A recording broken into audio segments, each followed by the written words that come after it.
Hey folks, Kilt-Man here, Kilt-Man at your services. How are you all? I think you're all doing very, very well. And welcome to the second part, the second instalment of our mini Vincent Price Festival. Yes, so come on down. The price is right.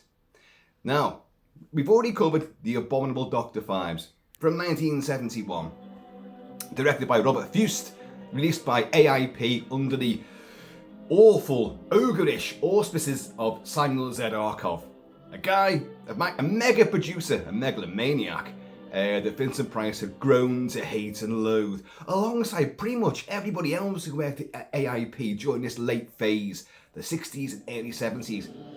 He was just a money man. Didn't like him. And it's a bit of a bully as well. So, but Dr. Phibes was a big success, critically and commercially. And you know what that means? Well, it meant the same back then as it does today. If it makes money, let's do more. Let's do more of it. Now, the thing is, what was actually really good about this, because the original creator of Dr. Phibes, William Goldstein, who was still writing books on the whole Dr. Phibes mythology, he already had in mind, I want to do like 5 movies, let's do 5 stories, maybe even more. And with the success of the first movie, he had an idea for the sequel. But let's have a recap on what Dr. Phibes was about. Dr. Anton Phibes, played by Vincent Price, is a doctor of musicology and theology. And losing his wife, the delectable, delicious, the lovely Caroline Munro, under the knife of this top surgeon, Joseph Cotton. Events that you don't see in the first movie, but they are the events that inspire everything that happens in the first movie. He supposedly dies in a car crash, rushing to be by his wife's side, who dies 6 minutes into this, what should have been a life-saving operation. Dr. Phibes comes back, he never went, but he's hideously burned and he wears a mask. I'm going to say a variety of masks, he doesn't, he wears one mask. And he then conspires to create inventive ways to kill off all the surgical team who failed to save his wife. And it's a fantastic film. It's witty, it's charming, it's grand guignol, it's hilariously laugh out loud funny. It's also quite grisly and gruesome, but in a really sort of old school Avengers style, because Robert Fuest, who directed it, he'd done episodes for Brian Clemens on the original Avengers. So that sensibility, that unique sort of visual flavour, that verve, that quirkiness is totally and utterly insinuated into The Abominable Dr. Phibes. You had bumbling Scotland Yard detectives on his trail, and they can't stop him at the end, and all he wants is to avenge his wife and then be with it in the afterlife. So the finale of Dr. Phibes, which you will see recapped at the start of Dr. Phibes Rises Again, is him lying in the big glass sarcophagus and pumping blood out of himself and embalming fluid into himself to lie beside Caroline Munro in an ornate, I don't know if it's meant to be a funeral garb or it was the garb she got married in, but either way it was bedecked in feathers. And Caroline Munro frequently says one of her anecdotes about making this movie and the sequel, but all she does is just lie there dead in both movies. That's all she does. And she still governs it all. She's allergic to feathers, so she has to suppress sneezes and coughing and wheezing because of these bloody feathers. So having done the first movie, look, just all you got to do is just lie there, lie still. And Vincent Price lies next to her, making jokes and trying to make her laugh and all that, and blowing the scene all the time because he's a prankster, old Vincent. And she's also gagging on these feathers. They bring her back for the sequel, but don't worry, you haven't got to do much. All you got to do, in fact, is just lie there again, be dead in that same costume, but you're going to be seeing a lot more in this one, other than the last 2 or 3 minutes of the first movie. So, the first one was a critical and commercial success, which of course translates to money, So a sequel was going to be on the cards. The original creator of Dr. Phibes, William Goldstein, wanted more, obviously. Now, he didn't write this one, He and a fella called James Whitten came up with a script for a potential sequel, and they called it The Brides of Dr. Phibes. That's a great ring to that, isn't it? And that's cool. And of course, Dr. Phibes is the whole sort of, he's inspired by the likes of Fu Manchu and The Phantom of the Opera, and he would go on to influence many movies afterwards as a character and his devious, fiendish traps and set-piece murders. So The Brides of Dr. Phibes actually has a good ring to it. And but no, they didn't make that one. They made Dr. Phibes Rises Again. And Vincent Price, still working with the ogre that was Sam Z. Arkoff, but didn't like him at all. And in fact, most of AIP's working staff, the producers, the execs, the studio heads, didn't like Sam Z. Arkoff, but you know, a lot of them were under contract and were governed by him. At this stage in the game, Vincent Price was not actually under contract. And in fact, his contract with AIP meant that he could go out, he could make films for other studios, which he did on one condition, that he went horror movies. Because he was the dark prince of horror. He was their superstar of the sinister and the macabre. And quite rightly so. And although he is a classically trained actor, he's done Shakespeare on stage. Was a brilliant, fine actor. And he kind of wanted to get out of this whole horror thing. But you know what? He had a lot of fun making the abominable Dr. Phibes, because it is so quirky and offbeat. And he's got that kind of sense of humour. So he had a great time with it. So yeah, I'll come back. I'll do it. On one condition, I'll work with Robert Fuest, the director, Robert Fuest. Yeah, unless he makes it, I ain't doing it. Because Robert Fuest, wild hair, wild charisma, wild personality, exceptionally flamboyant, and very, didn't look at the world around him at all. Just existed with his own little universe, his own cosmic, legendary mythology he created for himself.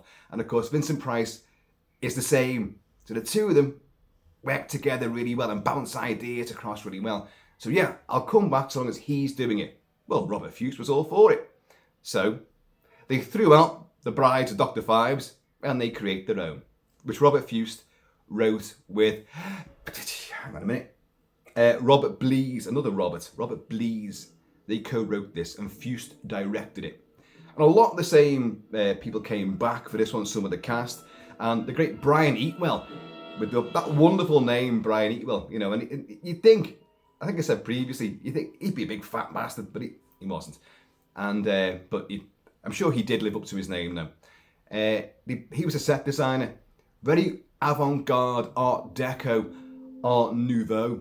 And of course, Vincent Price was a massive lover of the arts, a practitioner, an artist himself, but he knew art, not just paintings, sculptures, furnishings. He had been working for the Sears catalogue, of course, and helping them advertise their wares, but in a great sort of double-faceted sort of manoeuvre, he was forcing art upon them as well. So he was advertising art as well as their things, and advertising his own things as well as their things. Clever. But Sears were getting a little bit, they're like, yeah, you're a bit too long in the tooth for this. We're going to change our advertising campaign. So with the advent of Dr. Phibes Rises Again, things would take a downward turn for Vincent Price. But in another way, which we'll come on to, things would be sticking up for him as well. And I chose those words deliberately, but we'll come on to that. I didn't choose that particular phrase particularly well, but anyway, so Sears thing was coming to an end, and he was looking forward to doing this movie, but also he didn't want to work with Samuel Z. Arkoff.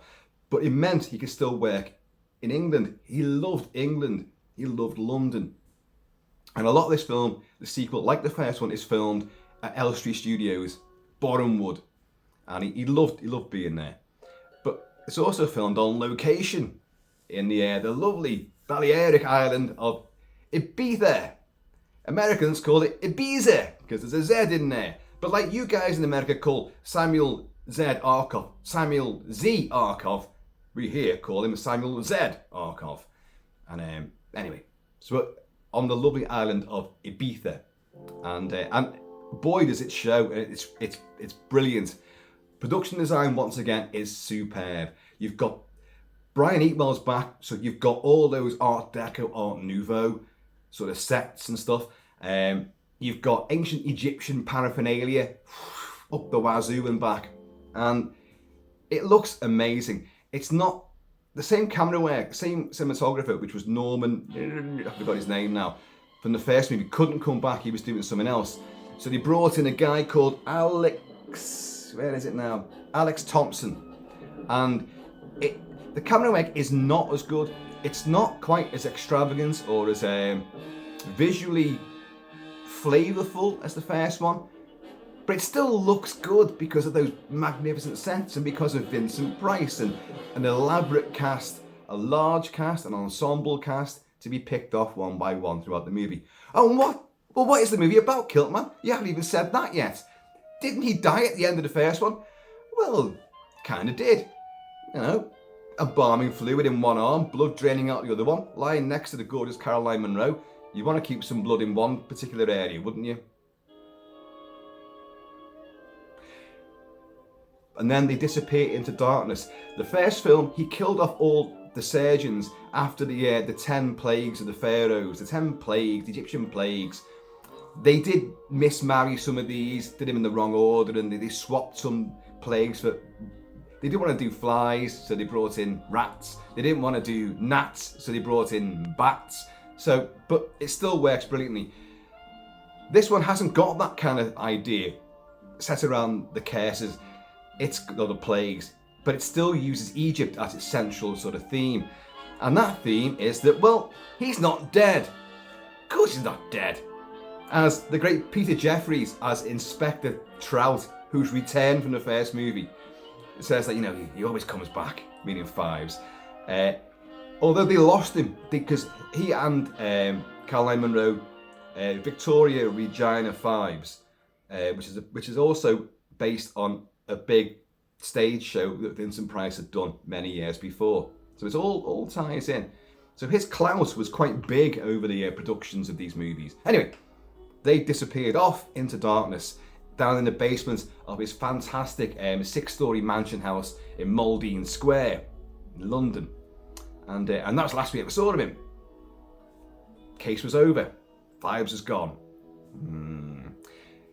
3 years later, we've had this rather, I don't know, a rather hokey, ridiculous narration at the start, recapping the events of the first movie to bring audiences up to speed. And it's narrated by a guy called Gary Owens, an American voiceover actor. He did a lot of narration for movies. And he does it in that old inimitable style. It's all, I don't know, I won't even attempt to do it. But I like the name Gary Owens. Gary Owen is an Irish jig and drinking and patriotic song, which one of my more controversial of heroes, George Armstrong Custer, adopted as the regimental march and fanfare for the much fabled and infamous and doomed US 7th Cavalry. So I like the fact, I don't like the narration, I don't like the use of it at all, but I like the fact it's called Gary Owen, so we're alright with that. Get a thumbs up for that one. So we get the recap there. But what he's done, because obviously they didn't know the film was going to be a success, how's he going to come back? Because he just pumped himself full of embalming fluid. You're not going to come back from that unless you're in the film dead and buried. But he does come back. Because what he's done, in his fiendish, devilish mind, which is so... He's like John Doe from Seven, which Seven was massively inspired by the likes of the abominable Dr. Phibes. He is incredibly intelligent, enormously fiendish, and incredibly patient as well. You know, he can wait. So 3 years hence their little departure into darkness, which was the final of the plagues. The moon is in conjunction with the other stars and the rest of the universe and all cosmic stuff. A lot of that shit in this movie. Comes in conjunction, and his machinery, because he's a master with equipment, chemicals, machinery and clockwork stuff, kicks in, and they come back out from the darkness that they were in, and all of a sudden the embalming fluid goes out one arm and his blood comes back in the other arm. Wouldn't that have gone off by now? I don't know. It's Dr. Phibes verse. Who needs the multiverse when you've got the Phibes verse, which is better? You get good vibes with Dr. Phibes. And he's back to life again.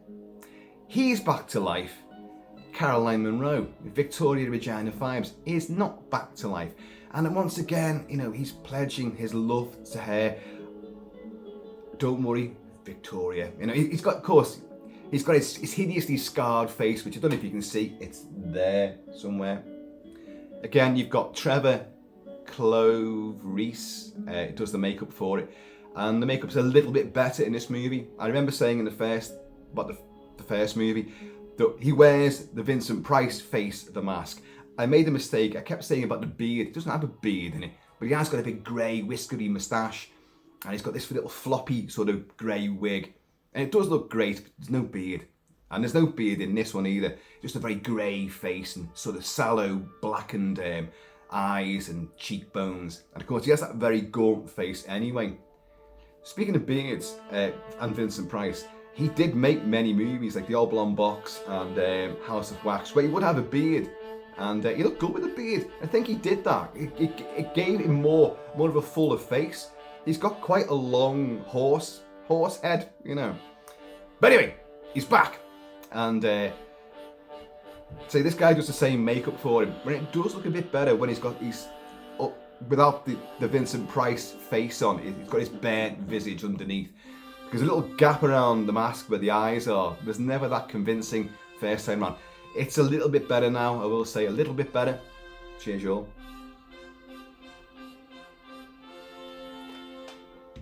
You are hearing the soundtrack to Dr. Phibes Rises Again by the great John Gale, who did work with Basil Kershin on the original score for Dr. Phibes. Kershin did a lot of jazzy stuff and very avant-garde music for the first movie. But John Gale did work on it as well. This time around, the entire score is by John Gale, although you will hear Vincent Price singing as well on it, Somewhere Over the Rainbow. A little bit anachronistic because this film's set 3 years after the first one, so you're in the 30s, but only the mid-30s. And of course, The Wizard of Oz didn't come out until a little bit later, 1939, remember rightly? But it doesn't matter. It doesn't matter. It's perfectly in keeping. Anyway, so he's back, he's awake. And but his lovely wife still looking some kind of necromancy there, keeping her as preserved as she is. But you can't put nothing past Dr. Phibes and his powers. And he wants to resurrect her, but the two of them will have to go down the river of life. Where be that? Well, it's in ancient Egypt, to tell you. Ancient Egypt. So he has a plan, which he'd put into practice. Well, funny, in the first movie you heard nothing about this plan whatsoever, but now it all comes to fruition. He's out in the valley, he's been out in the Valley of the Kings, the Valley of the Pharaohs. So again, we're back, it's all this Egyptology stuff, but no plagues this time. And he's got another hideaway, another James Bondian master villain sort of stronghold base, where he's been, all his machinery and his fantastic equipment are all housed in there, but also it's actually a mountain, but to all intents and purposes, it's a pyramid, There's tombs in there, there's an old pharaoh's tomb, and there's hidden passageways, and it's a labyrinthine warren of mystery. But he knows that somewhere down there, again, in conjunction with all of this, the moon in conjunction, which wakes him up, gives him, right now we've got to go to Egypt to go to find this river of life, and we will live in eternity forever, my darling. So that's the plan. But he's got his papyrus instructions on how to get there, and the map and all that which he needs. But weren't you already there? Don't you already know where this place is? Because you were already there. But he needs this papyrus map. So they wake up, and of course they were in the basement. So you get on the organ, and you rise up, and he finds his entire bloody house, that 6-story mansion house, Maldine Square, it's gone, it's rubble. And the safe that kept that papyrus information in has been opened, and the bloody papyrus is gone. It's gone. He needs that. Christ almighty, he needs that. He also needs something else. He needs his loving, doting, devoted, loyal assistant, his aide de camp, Vulnavia.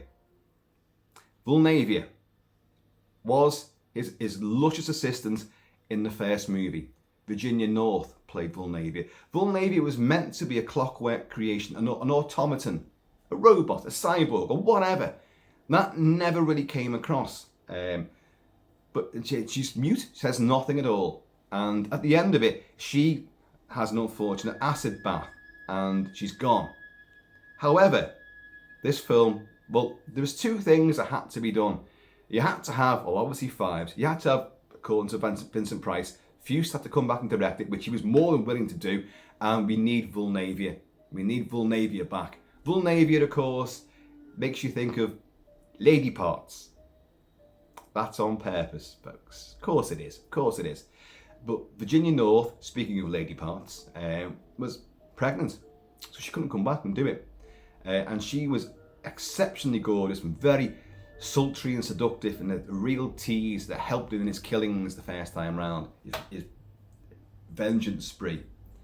But now they get Valley Kemp. Is it Valley Kemp? I always get Valley Kemp, yeah. When I run through these things in my mind before I do them, I always think, get that name right, Valley Kemp, Valley Kemp. You'd think you wouldn't forget it, but when I just said it there, I thought, shit, was that right? Valley Kemp. And my God, she is incredibly gorgeous. She is even more attractive, more beautiful than Virginia North, and that would be difficult to do. But Valley Kemp, very definitely. She has a look of Sarah Brightman. I know some people go, oh, that's not for me. Well, hey, she looks like a sexy version of Sarah Brightman. And I haven't got a problem with Sarah Brightman, by the way. But other than what she is shacked up with. You know, God, he was punching above his weight there, wasn't he? Anyway, he summons her forth. Now, you've got to remember that Anton Phibes created his clockwork wizards, you know, his band. He can do all this sort of stuff. He's a great tinkering with machinery. But she was meant to be an automaton, but that never came across in the movie. Now, it's quite clear that she's summoned from another dimension. She's an otherworldly entity. Because when he wakes up in his sarcophagus next to Caroline Munro, to help me. Well, of course, he's wearing now the mask, the Vincent Price face. So it's Vincent Price's face, and but of course the mouth isn't moving because he has to put fill the socket there and play his voice because he worked out how to record, speak using a vibraphone, a viola, whatever the hell it is, like using the speakers on one of these things to broadcast his voice. And in the first film, it was very brittle and robotic with lots of crazy sort of stuttering in between each word. This time, it's mostly quite fluent and there's a lot more. He says a hell of a lot more in this movie, and he's more loquacious, which you want from Vincent Price. So he does that, and he sticks it in and all that. I summon you, Vulnavia, you know. Once more we have work to do, and then you shall join us in the afterlife and all. And it's great. So like in the first movie where Virginia North is introduced as Vulnavia, she comes dancing through this Art Deco sort of kaleidoscope. And Valley Kemp comes down the same way, dancing through. And oh my God, your heart will snap, your pulse will quicken, your brow will sweat, and if you're like me, your kilt will rise. Cheers, y'all. So they go upstairs. Of course, they find that the whole place is wrecked. His whole house is gone, and it's a great set. It's absurd. It's very Avengers style. It's completely absurd. Where's everybody else? You know, it's fucking ruined. This was a bit high prestige area of London. So where's everybody else? Anyway, if you hear that snort there, the husky's reclining just down there, just over there. After a long walk, she's now knackered. So, but the papyrus is gone. Well, who could have taken that? By the beck. Right. Anyone into jazz? Bix Beiderbecke? What you'll find, because Vincent Price was, Robert Fuest was, John Gale, the composer, and Basil Kershin, the director, the music score composer of the first movie, were all massive jazz fans. What you'll find, most of the characters in this movie have surnames based around jazz practitioners. And of course, Beiderbecke is the main one. Who's Beiderbecke in this? Well, he's a guy that we'd never heard of before. He wasn't mentioned in the first movie, but apparently he's a rival of Dr. Phibes. And he is played by Robert Quarry. Robert Quarry. My God. Count Yorga himself. A big hit, Count Yorga, inspiring Return of Count Yorga. And then, well, The Death Master. We don't really talk about that one because that's not really a Count Yorga movie. In fact, it isn't a Count Yorga movie. It's meant to be, but it's not. Don't bother with it. It's crap. But the first two Count Yorga movies are excellent. And I have said many times, oh, I'm going to cover them. I still haven't. But Robert Quarry was brought in to play the rival, the protagonist, but he's protagonist slash antagonist. Both he and Anton Phibes want the same thing. They want to find the river of life. Now, I will say at this particular point, it's worth mentioning and kind of ramming home that this film was massively tinkered with after it was made. Samuel Z. Arkoff and anyone he could get, editors he could get together who were too afraid to say no, tinkered with it, messed it round, chopped and changed a lot of things. A lot of dialogue was cut, a lot of scenes were cut, things were put in the wrong order, and what you see now, it still works, but it's quite clearly a broken movie. And you have ideas which are not expanded upon. So you've got Darius Beiderbecke, who's also a multi-millionaire, massively self-funded and all this, like Anton Phibes is. And he has indeed stolen this papyrus. Although he didn't break in and steal it. It was some, see, this is the thing, it was some builder that found it and then put it up for auction, and he heard about it. Oh, by chance I found it, and it was what I was looking for, because I'm looking for the river of life. He's got a secret though, has Darius, and that's he's about 170 years old. Huh? How be that, Kilt-Man? How be that? He has an elixir of youth, but he's running out of it though. So he's preserved little tinctures, little pipettes, and come on, does he put it in his gob, put it in his nose, shove it in his arse? I don't know what he does with it now, can't remember. But anyway, he's not got much of it left, which is why it's imperative that he's got to get to find the river of life. And of course, Anton Phibes wants to find the river of life because when they travel down that, he and Victoria, Caroline Munro, will be in an eternal afterlife of joy. I'm not sure what that says about most people's religions, where you transcend, you pass over, and you're in eternal life after that anyway. So but Darius Beiderbecke wanted to preserve his life here on Earth and the power that he has. Now, Robert Quarry, I like him. I think he's a great actor, and sadly massively underused. And this would be part of the downfall for him after the big acclaim of Count Yorga and Return of Count Yorga, and then this, but then TV beckoned. Now he's got a look of he's not a young man when he made this. He would be either be sort of approaching 40, maybe just over 40 when he made this, and Vincent Price, of course, would be about 61, 62 when he made this now, and but Robert Quarry has a look of Christopher Lee, Udo Kier, so both great, horror genre luminaries, but also a look of Craig Revel Horwood, one of the judges on Strictly Come Dancing, who I like. He's as camp as a pink banana, but he's brilliant, and he has that look. And of course, Robert Quarry can be very camp as well. And Vincent Price, as well as being the Dark Prince of Horror, he's the Prince of Camp as well, you know. But so it works. So you can see how this was going to be like a great idea. Let's get, you know, this great Count Yorga and Vincent Price together in a movie.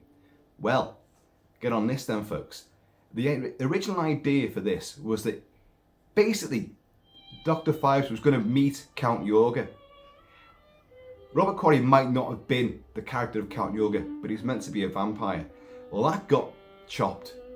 But he's still a guy who's got an elongated life. And, you know, obviously, you know, he's a bloodthirsty sort of, well, no, he's not really.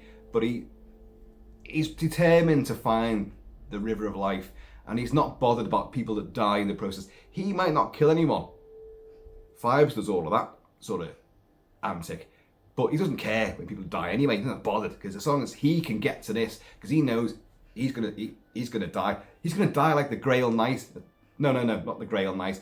But as Donovan at the end of Last Crusade, Indiana Jones' Last Crusade, he chose poorly. But he ages after drinking from the wrong Grail. Well, that's what's in store for Darius Beiderbecke if he doesn't succeed in finding the river of life. Are you with me so far on this? The plot for this, as I said, it changed from the original idea, and then it was made by Robert Fuest, who mostly wrote this as well with Robert Blees, and then it got changed again and chopped and mucked around with. So the film, it's not the film that he intended to make, but it's still downright enjoyable. Let's get on with it. So obviously, like Phibes somehow realizes only one man would have taken this from me, Beiderbecke. You listen to when he says Beiderbecke in this, and he says it a few times. Like, it sounds like someone saying Spider-Man. There's a line towards the end, "Can you pay the price, Beiderbecke?" And it is just like a bad guy in Spider-Man saying the exact same thing, but using Spider-Man. It's great though. It's Vincent Price's delivery. So right, I know where he lives. So off they go. He and Vulnavia again. Vulnavia driving up. The fucking place was blitzed. It was just rubble when they came up with the organ. It was just rubble. Safe was empty, but they've still got they've still got a lot of things. Let's be honest. So the roller pulls up. Vulnavia driving again, like, and you've now met Beiderbecke and his wife, well, not his wife, his fiancée, I think, played by Fiona Lewis, another beautiful woman. Not the greatest of actresses, though, I've got to say. But Fiona Lewis plays Diana. What's her name? Oh God, where is she? Diana Trowbridge. And but you've got Beiderbecke is in his snooker room, and he's talking to Ambrose, played by a returning actor from the first movie, Hugh Griffith, the great Welsh actor Hugh Griffith, who was a right old plonky, a bit like myself. And he, although having done fabulous work in so many movies, it was pretty much only Robert Fuest who would employ him, because the guy had become unemployable because he was just too drunk all the time. When he said, like in the first movie, look, don't drink. You can do whatever you want when you've left the set for the day, but you arrive the next day, you don't touch a drop while you're filming. Not even sure I can make that promise, because I'm filming right now and I'm still...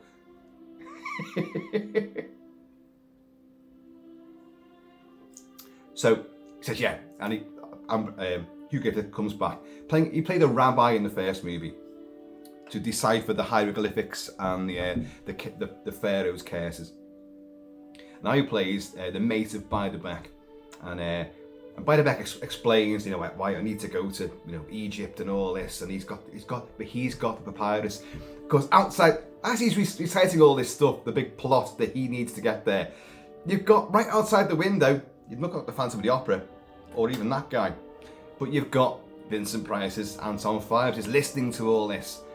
Anyway, they've got Fiona Lewis arrives, Diana Trowbridge arrives. darling, we've got this party tonight. You know, we can't keep them waiting. It's the princess of whatever. So yeah, so we must go, of course. So off they go. And they leave their manservant there to guard the place.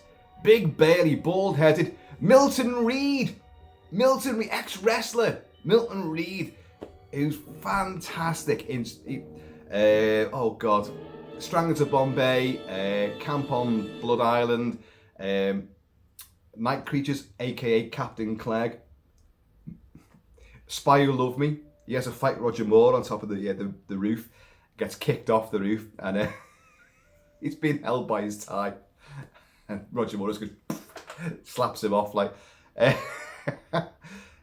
So he's a very recognisable face, and he's big, and he's the manservant. While the master's away, like, he starts playing snooker. Oh, doing this. If you look at him, I don't think he can play snooker at all. Just an aside there. And he's got himself a pint as well, like. And suddenly he hears hissing. What's the hissing? Looks under the pool table, snooker table. Snake. Gets the cue. Boof, boof, boof, boof. Kills it. Another snake. Kills that one. Choo, choo, choo. And then he picks it up and he works it out that, hang on a minute, there's a little motor in it. And Milton Reed's brilliant in this sequence. Brilliant. Without a word, he just looks at this snake and his sleeves are rolled up and he puts it on the snooker table and he just stares at it and marvels at the ingenuity of this thing. And then he hears some more hissing and another snake's coming towards him and he's like, well, he knows what it is. It's just a robot. Oh, okay, right, yeah.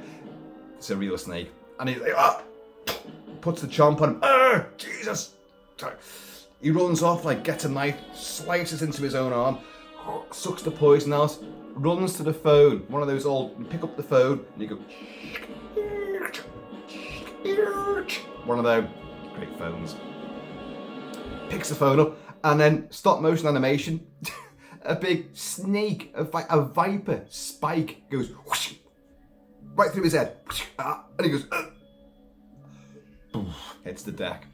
So of course, Phibes gets in and Vulnavia, and they get the papyrus back. Off they go, and that's when we get introduced, of course, to Inspector Trout, reintroduced to Peter Jeffries as Inspector Trout, who is just as brilliant, but he hasn't got Norman Jones, who's playing his sidekick, Sergeant Shearley. He's not with him anymore, but he's with John Cater returning as Superintendent Waverley. The guy that kept getting Trout's name wrong, he called him Pike, he called him Breen, probably called him fucking, Swordfish, kept getting the name wrong, and he's back, and it's the two of these will be a double act going after Phibes again, and of course they find this guy, and there's a little gag here, a spike went through his head, yes, from ear to ear, basically. Oh no, in one ear, out the other. I fucked that line up. Basically says like, yes sir, in one ear, out the other. And it is it's a nice kill. I'll say right now, what you find in this movie, it's not revenge that's driving Phibes this time. It's just anyone gets in the way of his major mission to find the river of life and travel off into eternal bliss with Caroline Munro. Fucking hell, wouldn't I just do that as well? You'd drop anything to go off for eternity with Caroline Munro, wouldn't you? I'm just going to have a quick drink while I think about that. Talk amongst yourselves for a moment.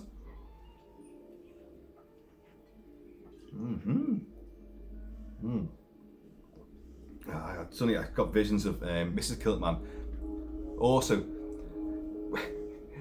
paddling down the river of life, coming after us. You bastard, you swore to me. Anyway, I digress. So they've got that now. And they've got to go to Egypt. So of course, what's her face didn't want to go. Diana Trowbridge, Fiona Lewis didn't want to go to Egypt, but no, it's important to her fella by the beck. So off they go. So you're now on this great big ocean liner. you're not really. It's just a set, and a none too convincing one, I'll be honest. But it doesn't matter. It still looks good. In the hold, you've got. You see, it's endless finance for Anton Phibes. He's got his clockwork stuff's down there. His Rolls Royce is down there, and his wife is down there as well, Caroline Munro, who you see a lot in this movie. But again, she's dead, her eyes are shut. She's completely immobile, inert. And she's always in like a glass sort of coffin, a casket or sarcophagus, and she's secreted down there. But Ambrose and Beiderbecke and his tart, Diana, are all on board as well. So is obviously Vincent Price and Valley Kemp. Oh, I knew I'd get that name wrong at some point. They're all there. They're on the same boat, going to the same bloody place as well, with the same idea. But you've got like Ambrose, Hugh Griffith, ventures downstairs into the hold, and he does stumble across, not hidden very well, he stumbles across Caroline Munro upright in this glass sarcophagus, and he's just like, he marvels at this, which of course you would, of course, you know, and then you break the glass, wouldn't you? But obviously, Anton Phibes is down there too. And next thing you know, there's a big advert for gin as well. I think it's called Miller's Gin. I can't quite remember. It might be Miller's Gin, which is a play on what was the big popular gin at the time in the UK. But it's a sort of in-joke anyway. And of course, Caroline Munro was the Lamb's Navy rum girl as well. And Valley Kemp would also be used in the advertising campaign for Lamb's Navy rum as well. It all ties in. And anyway, obviously Phibes gets Ambrose, and in a really clumsy, rather cack-handed shot, you see Vincent Price he's like this. Look at the frame right now. He's holding something which you can't see, and he just goes like that, and you hear a splash. So we assumed, he's just chucked the body over there. It's just very badly done. But what has he chucked over the side? He's chucked over the huge advertising bottle of Miller's Gin. But he's shoved Hugh Griffith. Ambrose has been shoved in it like a ship in a bottle. And this gets washed up at Southampton. And it's Peter Jeffrey, who's Inspector Trout, who fishes it out. And he then goes to meet Superintendent Waverley. And he says, we've just fished out a big bottle from the docks at Southampton. Oh, and what's so strange about that? Well, it was a murder victim. What do you mean? Yeah, he was inside the bottle. What? He was inside. And you do see Hugh Griffith inside this bottle. Now, there's a definite horrible joke there. The guy was an alcoholic. I don't know how they did this, because I've listened to Tim Lucas's commentary on the movie. I've read lots and lots about this movie and the making of it, and absolutely no one has made reference to is Vincent Price singing.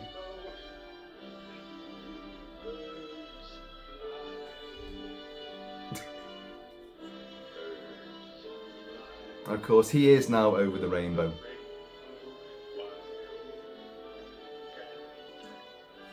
But they must have said to Hugh Griffith, look, do you mind us doing this? Because, right, on the ship, you've got a captain, as most ships do. And the captain is played by Peter Cushing, who was on set for one day, did one day's work. And it's always great to see Peter Cushing. But my God, did they need to do it for this?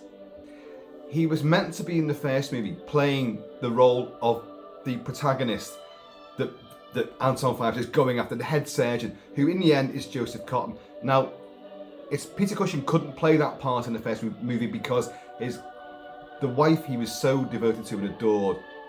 Oh, it always breaks my heart talking about this, because to see his devotion and the way it changed and broke him after she died.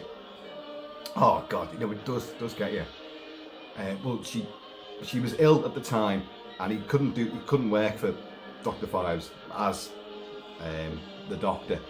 So, but she died at this stage, and he did come back, and he was actually acting. I think it was a year to the day. Don't laugh, Vincent. It's almost a year to the day that he did his job on Dr. Phibes Rises Again, that he buried his wife. But he comes on playing the ship's captain, and he's great, but it's a completely thankless and throwaway role. But he does have one great line, which again adheres to this Hugh Griffith being an alcoholic. And they kind of surmise, he's talking to Beiderbecke, do you think he fell overboard? Well, it looks like that's the case, but Beiderbecke doesn't care because, well, he's only got one mission: to stay alive forever. Other lives don't matter. But then you see Peter Cushing look at the bottles, and he says, like, there's drinks there on a decanter. He just says, like, did he hit the bottle? And I think that's the last line that Peter Cushing has, and that's the joke. But I think the joke falls flat because most people would not know what that was all about.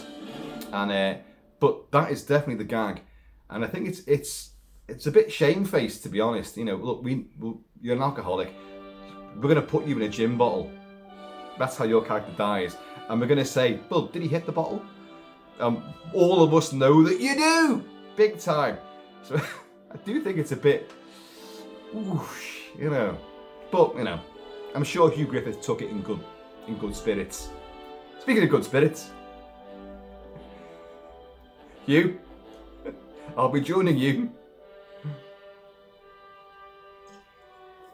But again, the absurdness of the kill, you don't see it. How do they get him in the bottle? Because he's full size. How is he in the bottle? But that's the beauty of Phibes, that you don't get told how he comes up with all these machinery and fabrications. Like poor Milton Reed.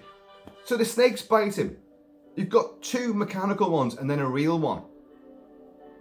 But it's not that kills him. It's a fucking spike in the foam. So does Phibes have lots of fallbacks? Oh, okay, if plan A doesn't work, then plan B, C, D. He's booby trapped the entire bloody house. So it could be, if the spike didn't get him, something else would have got him.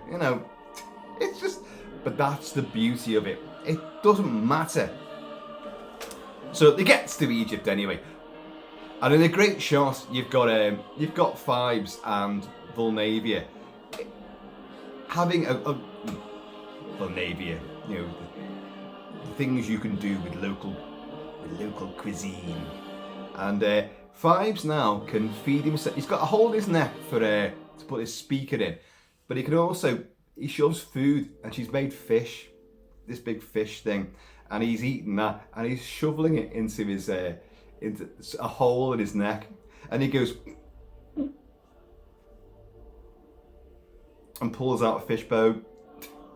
Now, little anecdote for you. They filmed at Elstree, and of course, where they are, you've got the Thames as well. And during a break or lunch, Vincent Price, in full makeup, would go and sit on the banks of the Mersey. The Mersey!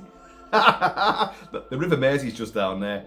Well, I often do sit on the banks of the Mersey, and but I don't do what he did. And he'd sit there, and because he's in makeup, so he's got the hole there, and he was...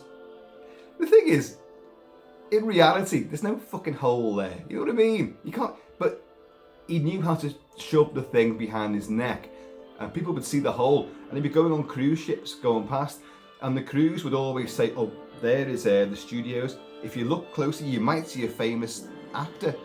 And of course they did. Then they saw him sitting there shoving food into a hole in his neck with a cadaverous makeup on, like, because that's the kind of guy he is. And so now you've got all this going on. Now let's talk about the talk. In this movie, Anton Phibes talks a hell of a lot. And a lot of the time, he's not plugged into any vibraphone, Victorola, whatever that bloody thing's called. He's not. And but they kind of get around it by, it's him, it's an internal monologue. I'm not entirely convinced it's successful the way it works. I mean, in theory, when he's learning about things, and discussing his plans and tactics. If that's his thought process, yeah, okay, I get it. But you still see him putting this thing in, and it's clearly not plugged into anything. So you're like, well, I don't know. This is the broken nature of the movie. But, as I always say, it is what it is. And you just want to hear Vincent Price anyway. Remember I said about the brittle quality, the robotic quality in the first movie? Well, in this movie, mostly, I think I said before actually, he's quite literate, and it's Vincent Price's normal voice. There's no sort of electronic effect put in there, and there's no gaps, apart from a couple of scenes where it is like that. So it's like, what the hell? There's no continuity there.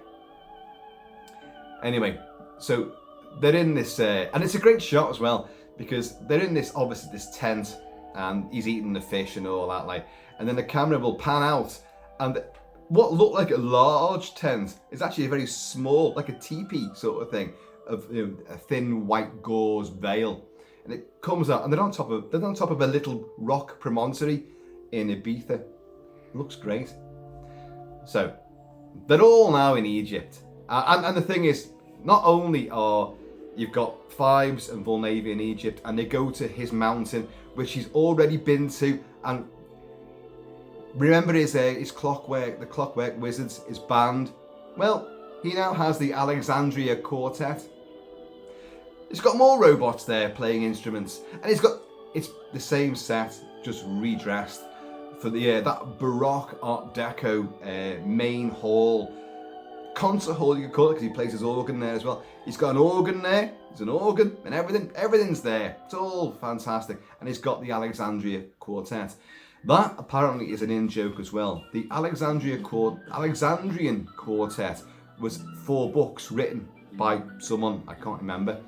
And apparently, if you read the books, you'll get the joke. I think that's asking a bit much, to be honest. Go out and find these 4 books, read them to understand a little sight gag, in Dr. Phibes Rises Again.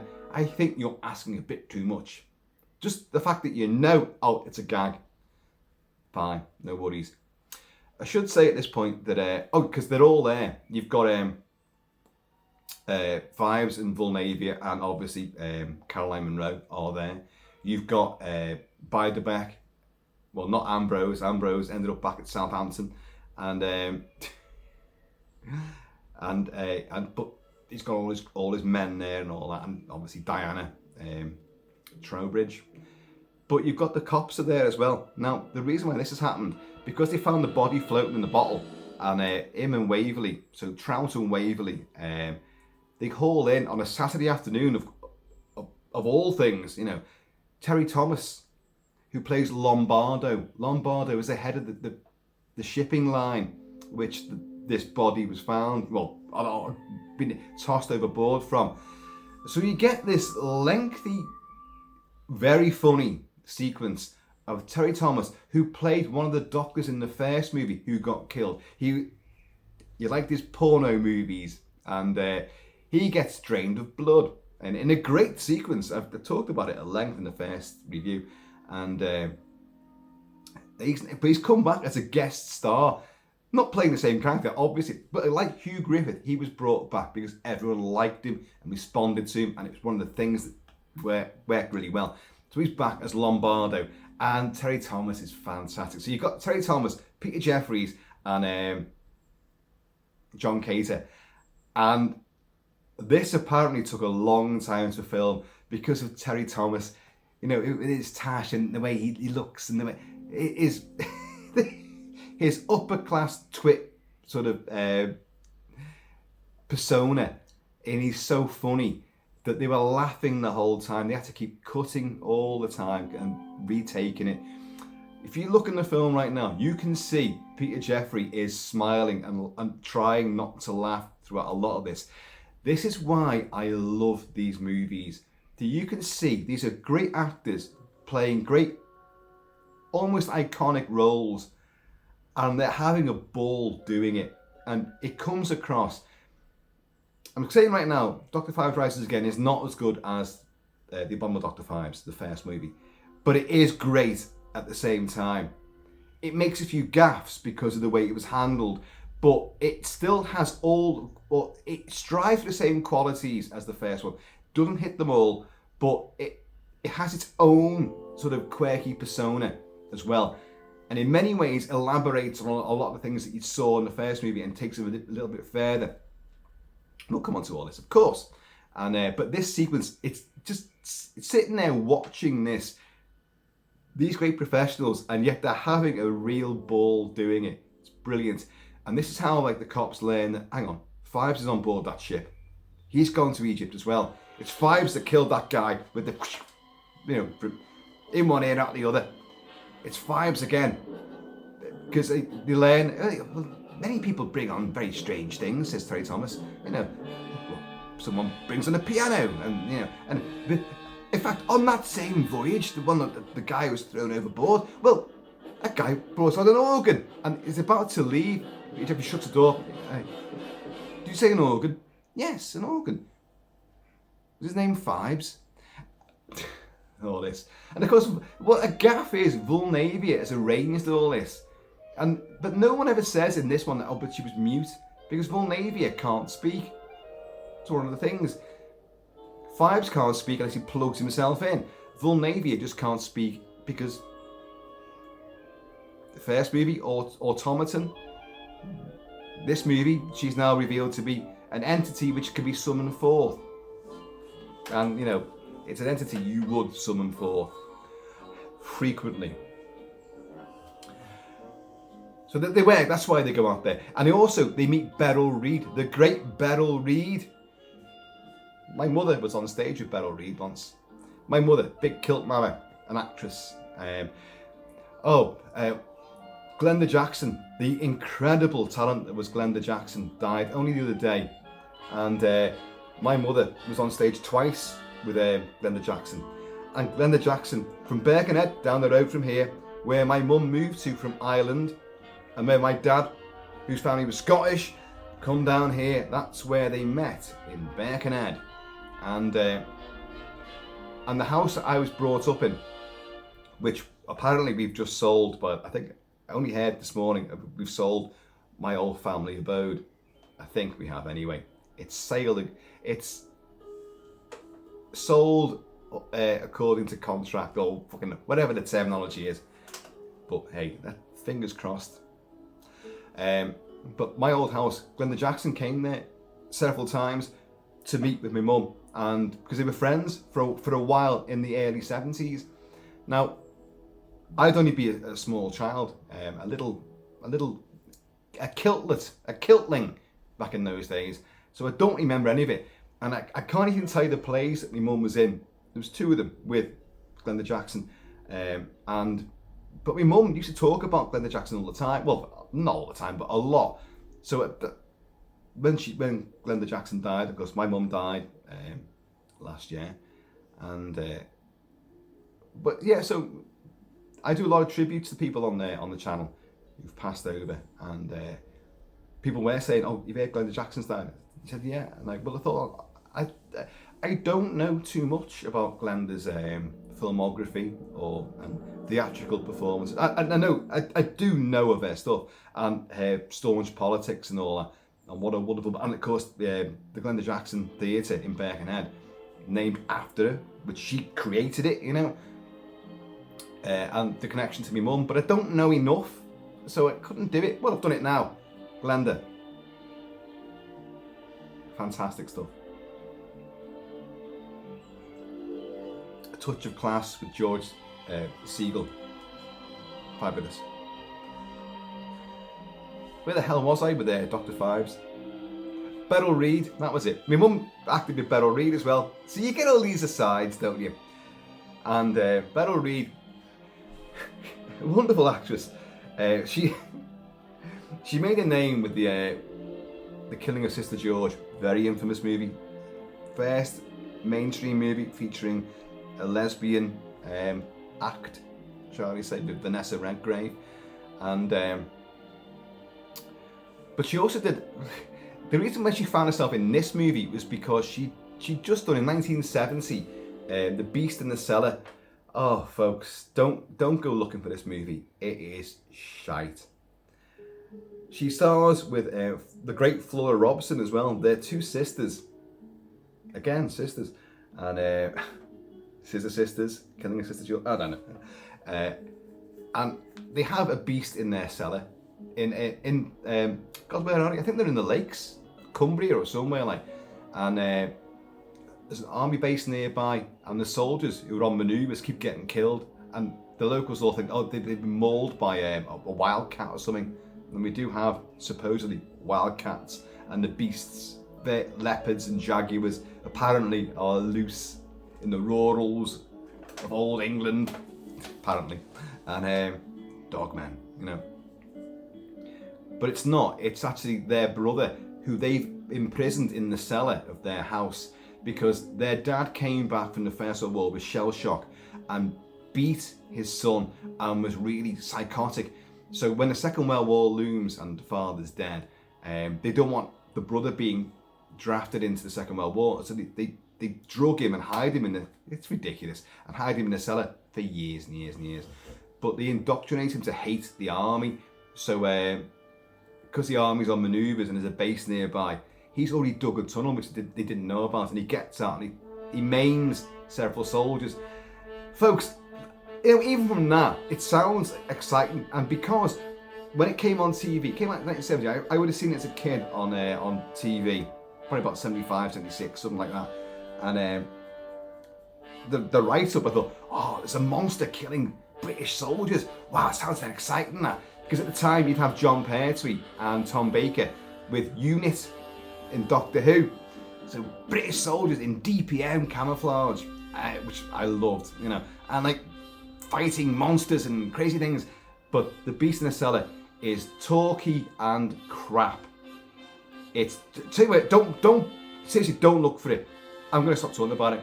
But Beryl Reid appears in this movie as the sister of Ambrose, who ended up in the big gin bottle.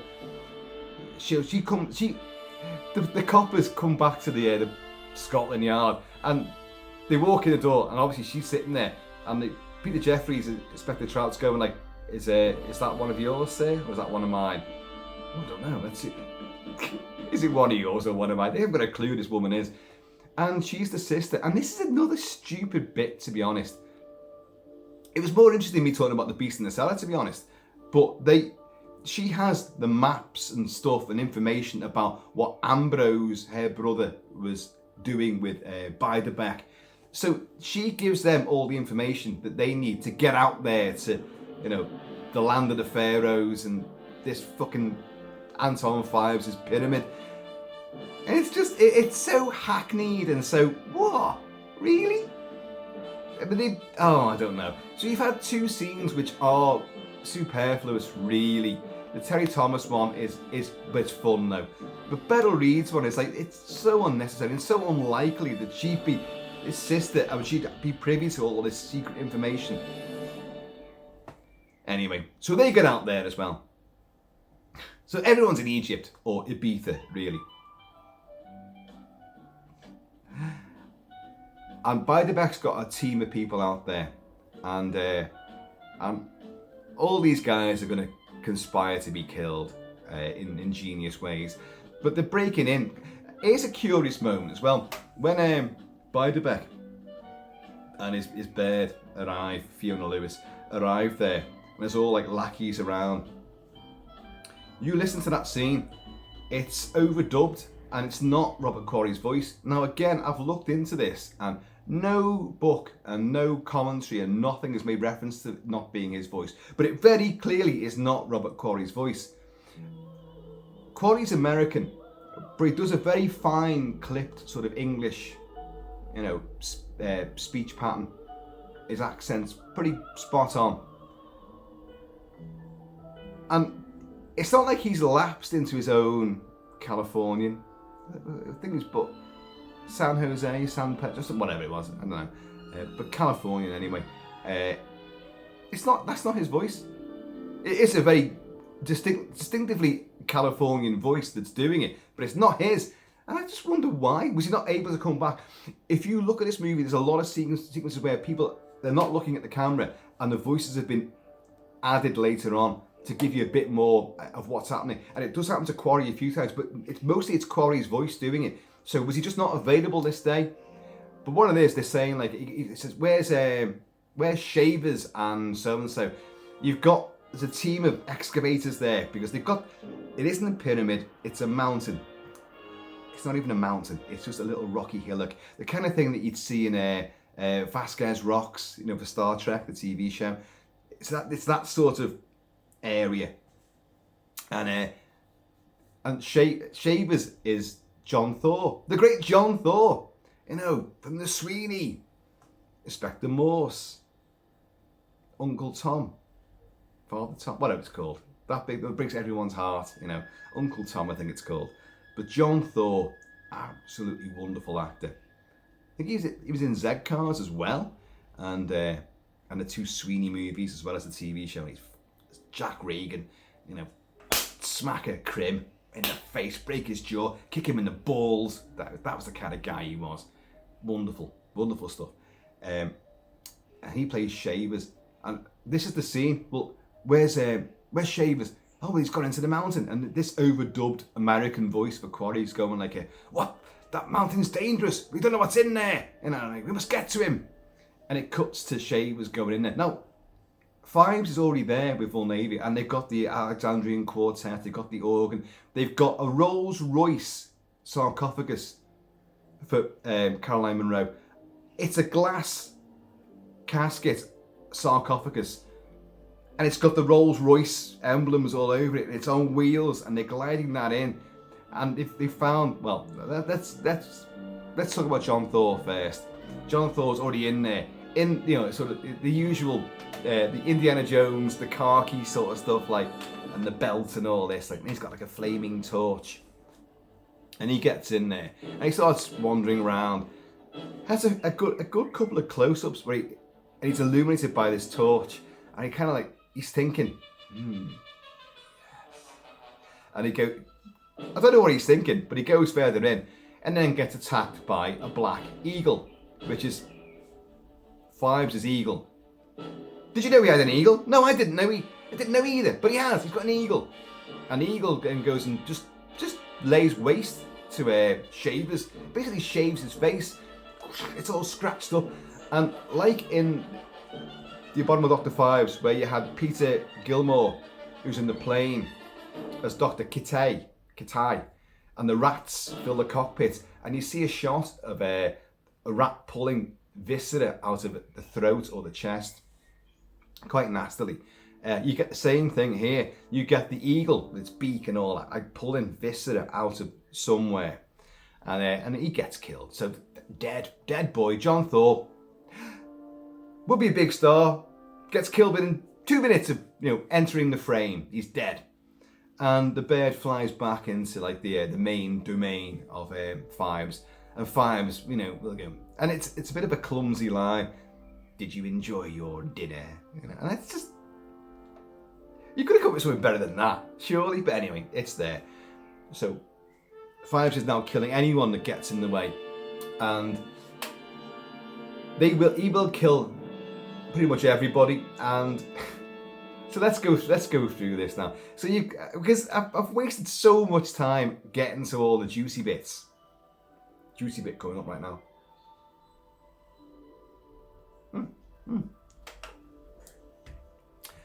You've got let's get these guys. You've got Bacon and Stewart, and you've got Hackett. These are all workers for Beiderbecke. Hackett is played by Gerald Sim, and Gerald Sim's in many movies. And Gerald Sim looks like my good friend, composer, writer, authority on Hammer, David Hookvale.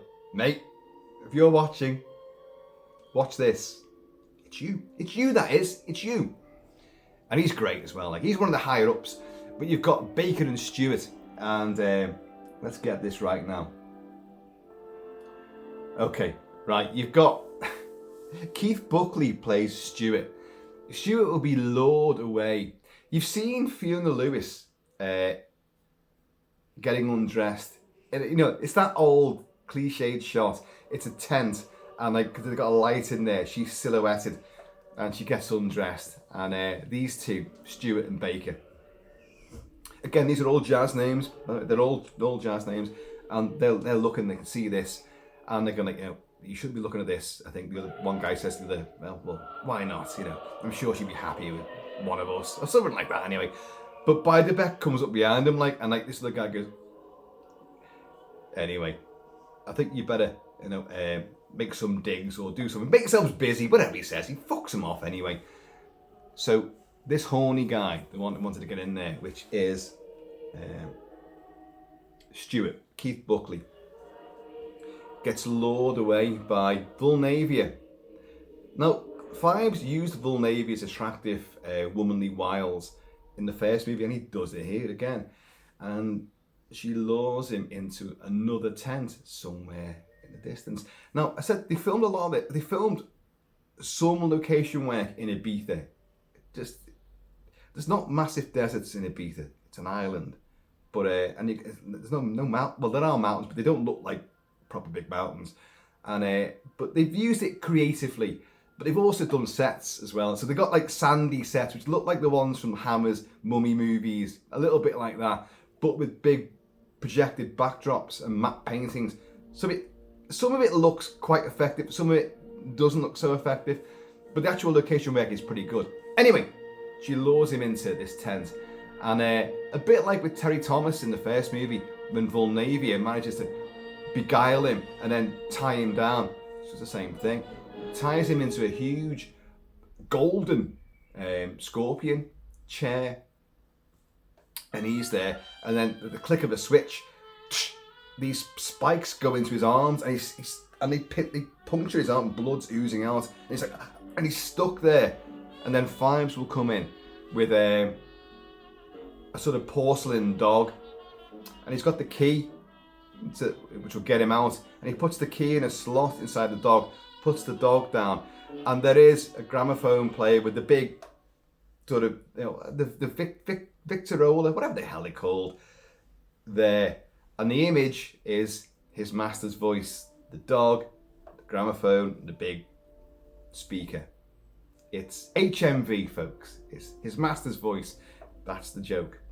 And it's there, key's gone in there, and he's pincered there and all that. He's got to try and get out. He manages to smash the dog open to get the key to unlock himself from this bloody thing pincering him. But what's inside the dog? Tons of scorpions, and they're fucking real scorpions as well. And they crawl all over him. Oh, Lucio Fulci would have a field day with this, and they go up his face, by his eye. And it is ghastly. He's bleeding, and these fucking things are gonna sting him to death, basically. And you see them going into his top like that, into his shirt, and you see them going into the top of his pants. And this Keith Buckley, he goes, Stuart, is it Stuart? Yeah, whatever. He's going, because it's gone into his nethers. A real sting in the tail there. And oh man, it's not a good way to go. You hear him, the camera cuts out, and you hear him screaming and all this. Oh god. This is where Inspector Trout and Superintendent Waverley managed. They're driving up into some jalopy, and there's a great comment here as well. Great bit of dialogue, because they're stopping and they've got a map and all this, and Trout says to Waverley, "Do you think you know where we are, sir?" And Waverley says, "I don't think, I know." And in a great play on words, he goes, "Yes, I don't think you know either, sir." It's just a nice twist on the dialogue, and it works brilliantly. But they see something on a sand dune, so they drive over to it.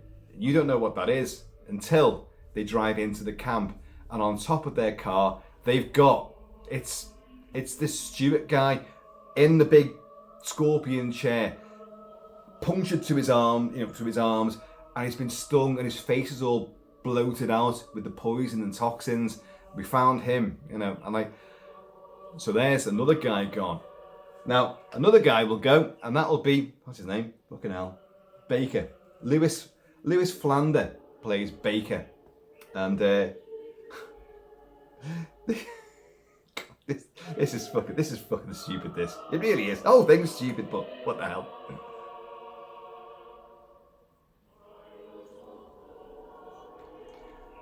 A storm whips up, only it's not a storm. Vulnavia and Phibes have got a huge fan. I mean, we're talking massive fan. Where did he get that from? How did he transport it? It doesn't matter. It's Avengers. It's Avengers' weird quirkiness. It's surreal. It's absurdist. Got a fan. Fired up. Sounds blowing out, and they hit it. This like the sound of like a big windstorm, like cyclone. And by the beck, Robert Quarry says to who was his name again? Baker. You stay with the. Oh, hang on a second. I need to recap something here. Oh fuck. I do apologise. You know when I try to go through things scene by scene, you are inevitably going to go down different tributaries, and you're going to forget. You're going to go around to this bit, forget about that bit. Right. There's been lots of investigations into the mountain, which is just called the pyramid. It's a pyramid, and Phibes has found the sarcophagus of a pharaoh down there, a big fabulous ornate pharaoh sarcophagus. He's found secret doorways and passageways. Don't forget, he's already built a lot of stuff in there, and he's excavated a lot of it, but he still needs to find the River of Life, which is below there at some point. Right, but he needs a key, he needs various things to do it. And he finds this sarcophagus, and he opens it up, and, well, there's no mummy in there, it's just a few little rags and a bit of sand and dust, that's it. And he shuts that down, but he finds there's a side way of getting into it, and he thinks that's perfect to put his missus in there, put her body, remember Caroline Monroe, she's still here, put her in there and lock it up. And it's got like this, oh god, is it a viper or a tiger? I think it's like a snake's head or something like that. Gear shift, and like certain bits open, put it back, go back a bit further, and something else opens. Push it forward a bit further, and this great key comes out, and Phibes will go, a key. Puts it back in again, and of course he puts his missus's body inside the casket, and he puts it away. But while he's out doing stuff, By the Beck and his team have found this fucking thing and broken in and took it back to their camp. Right, so Phibes is now like really, anyone that stands between me and the River of Life and my life eternal with Victoria, they will die, they will suffer immensely. Oh, and they do. I think Stubit with the scorpions in his bollocks suffered quite a bit. But this guy, Baker, oh, fucking hell. By the Beck says, because they've got it, By the Beck says, you sleep with the sarcophagus. They don't know that Phibes' wife's in there. They've got no idea. They don't know that she's in there. They just know it's an empty casket of a pharaoh. But By the Beck's found the key, because he's found that little gear thing, and he's found the key. He's got the key. Anyway, so the whole thing gets very convoluted. It really does. So Baker goes to sleep in there, and this fan's making a big storm, and everyone's you've got Inspector Trout and Waverley sleeping together in a tent together, like the two Ronnies, like Eric and Morecambe and Wise would sleep together, but in a non-sexual way. It was just in the 70s, two men sleeping together. It was just funny, and with no subtext. And well, in this, quite clear, and this is 1972, it came out, I had to check then. You got these two, and you got Waverley saying, do you know what I really want now? And like, you've got Peter Jeffrey as Trout's going, I don't know, sir, what do you want? Oh, I'd love a long, big, and he's like going, warm. And he's like, and he's sitting up like that. Glass of milk. Oh! Do you want me to get you one, sir? Samuel Z. Arkoff didn't get the joke. What he cut out of this movie was a lot of jokes and innuendo, which he did understand, but lots of it got kept in because it went right over his head, and that went over his head. How did that survive? It's so blatantly obvious, but anyway, it's funny and it works, and it does add that quirk of the likes of Morecambe and Wise and The Two Ronnies and a lot of other comedies and that, like with two blokes sleeping together, but no sort of hanky-panky naughty business. But in the meantime, Vulnavia has snuck into Baker's tent and he's with the sarcophagus. And this is utterly ridiculous. Even in the realms of Phibes, the Phibes verse, this is fucking ridiculous. She's managed to put in these great big sort of stabilising struts and two end pieces at either end of his bunk where he's sleeping. He's been reading a book, Henry James's The Turn of the Screw. Oh, what a little joke that turns out to be. Kind of reminiscent of what would come later in Evil Dead 2, where Bruce Campbell as Ash has chainsawed off his own rebellious, infected, dead-eyed hand. There's one over there. There's a hand over there rebelliously sneaking around. And he puts a bin on top of it, and he puts some books on top. The top book being A Farewell to Arms. A visual pun, you know, and this is what they do in this as well. This came first by a long way. So you got The Turning of the Screw, or The Turn of the Screw by Henry James, classic book, filmed brilliantly. We'll talk about The Innocents. I think I have reviewed The Innocents on this channel. I think I have. Classic movie. Jack Clayton, unbelievable movie. And a great big screw thing has been affixed, and Vincent Price has been working in the big fan, and suddenly Vulnavia comes back. Thank you, Vulnavia. Would you now operate the machinery?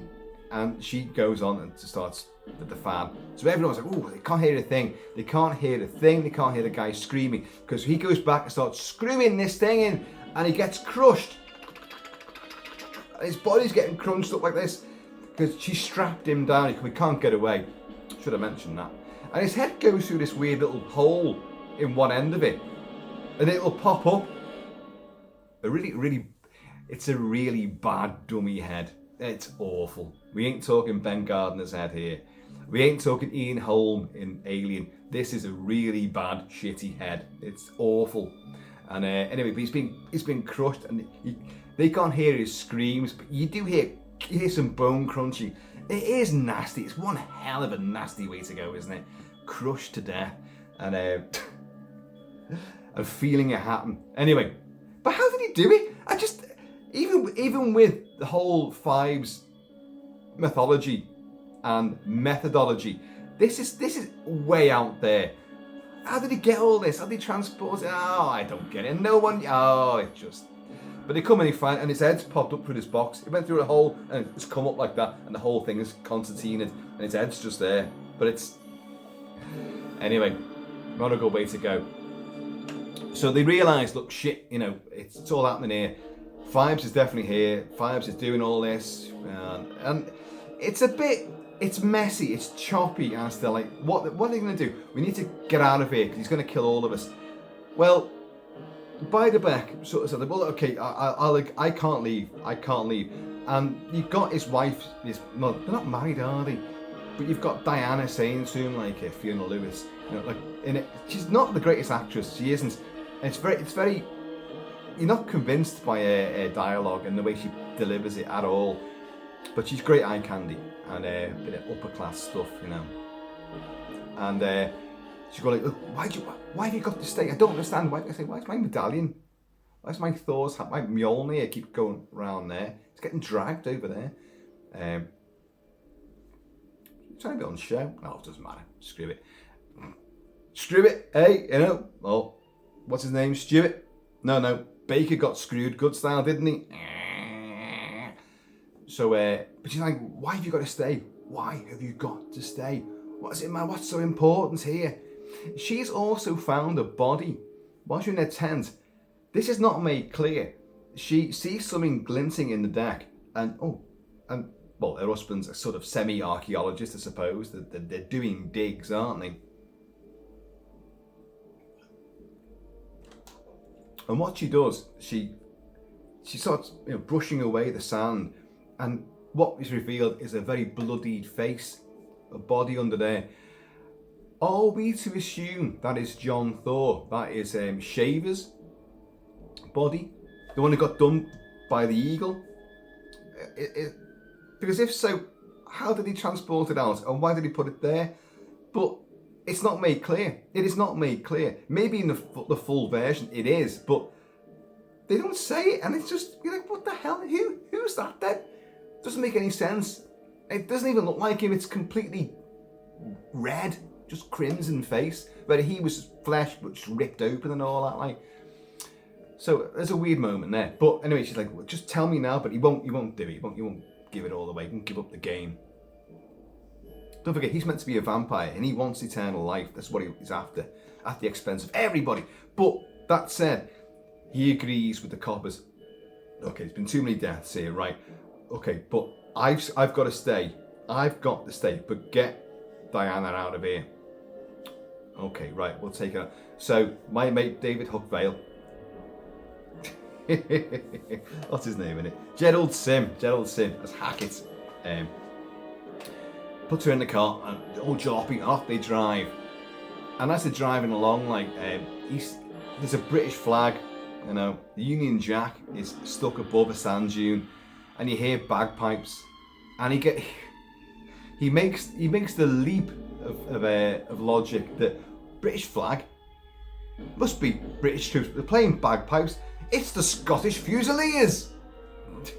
My God, they'll sort him out. Let's go and do it. So he runs it. You stay here. Runs over the sand dunes, and then you see him. Obviously, he sees what we can't see. He's like, well, it obviously isn't the Scottish Fusiliers. But what it is, it's the Alexandria Quartet with bagpipes and wearing khaki uniforms and pith helmets. They're robots and kilts. I am wearing a kilt. Of course I am. And he runs down there, and of course there's a gramophone record player with that great big tuba like bloody speaker thing. And my God, what's going on? We cut back to the car, and Fiona Lewis looks around as it's quite a good way of doing it. A shadow goes past it, and she just looks. See nothing more. Then he runs back, and she's gone. He's like, oh shit. Gets in the car, goes to turn the ignition on, and the ignition thing just explodes. And here's another weird death, which is not explained at all. Sand, I think it's sand, is blown at him. Think the hailstorm killing in the first movie, which a guy gets frozen to death by a hail machine in his car, in his Bentley, I think it is. But in this car, it looks like sand. And he's like, he's pinned to the chair, and sand covers him. And it cuts away. And we cut back to Beiderbecke and the coppers in his tent. And they suddenly hear like the car coming up. And they look around, and the car crashes into half of the tent. And they get out there, and it's the car that his woman was in. Can I say wife? But they're clearly they're not married, are they? And they open the door. And Hackett is just...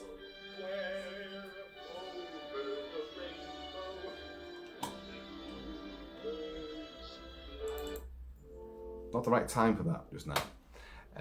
Thank you, Vincent. It was a nice reappearance there. And he's just a skeleton. So has he been literally, sand blown, dust blown, sand blasted? Is that what's happened to him? I don't know. I genuinely don't know what that kill is meant to be. Sand. And then, even though he's been... all his skin's coming off, he still managed to drive the car back. No, folks, I'm afraid, even in this completely absurd world, that's leaving me way behind. I just don't get it. I don't get it, and I think it's stupid. I just don't get it. If you'd seen, maybe, at the top of the sand dune by their camp, the vehicle was there, and Phibes had just, like turned it on, and pushed it down the hill, that'd make sense. You do see Phibes out there with the telescope that he had when Peter Gilmore dies in his biplane with the rats nibbling him to bits. You do see he's got the telescope there, and as it crashes, he goes and spins the telescope round on its tripod. Does the exact same thing here. When that sequence happens, he spins the telescope round, and they go back to their lair, their stronghold, their secret base. So of course now you've got you've had another great line of dialogue as well between the coppers. Well, look, we know Phibes is in there. This is Inspector Trask. We know Phibes is in there. Why don't we just go and find him? We get help and we go and find him. We hunt him down. And Waverley saying you need a search warrant for that sort of thing. You can't just go and storm into someone's mountain in the middle of nowhere. This isn't Hyde Park. You can't just storm into someone else's mountain. This isn't Hyde Park. There's little trinkets of genius which are just cast into this movie, but you've got to hunt around and find them. It isn't like the first movie where so much of it works really well, flows really well, and it's very punchy, very quick, very witty. This one struggles to reach those sort of levels, but it has them in abundance, but it's working a little bit too hard to do it, to achieve it. So anyway, our boys will leg it in there, and he's got the key back now, hasn't he? Somehow Phibes has got the key back, or has he got the key back? The fucking key. Do you know what? I'm not even sure how the key figures into it. I'm really not. It's important, but I'm not even sure how or why. Anyway, they get in there, and Phibes is he's got a little gondola, and he's got Diana Trowbridge, Fiona Lewis, and he's arranged a trap. So you've got Beiderbecke and the two coppers get in there, but the door shuts. Beiderbecke gets through, the door shuts. You've got lots of these little hidden doorways and things, and secret passageways, and he gets in there, and look, Beiderbecke, I have what you want. I have your... They're not wife. What the fuck is it? I have your bed. I've got your whatever you're knocking off there, and she's in like a real pyramid now, in the middle of that ornate mosaic dance floor, the Art Deco dance floor, sort of entrance hall of his place, and she's in there, and you've got to go in, go down, and she's there. But above her, there is a lot of snake-headed, sort of poison-dripping bastards which are going to spike her. So you've got a choice now. You've got to...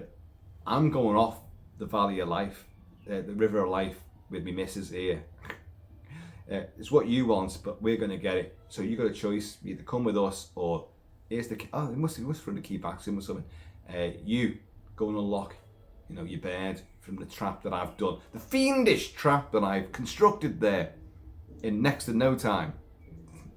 And so Darius Beiderbecke will do the good thing. He will go out, and what happens? He gets down there, and she's on the deck, and she's unconscious, and she's strapped onto this fucking table thing, and water starts coming in, and the water fills it, but she begins to float, and she floats up towards all these spikes which are up there, these snake spike things. So Beiderbecke manages to snap part of this sort of raft away, and he manages to stop the thing from going any further. This contract. Think Indiana Jones, closing up and all that. And he goes back and he's like, Phibes, please, Phibes, and he's like sailing off. Does he then give him the key? Do you know what? I can't even remember how this ends now. Oh, I'm sorry. I've gone through all this and I can't quite remember how it doesn't matter. Beiderbecke goes back. The door's opened again and the coppers have gone in, so the coppers are there as well.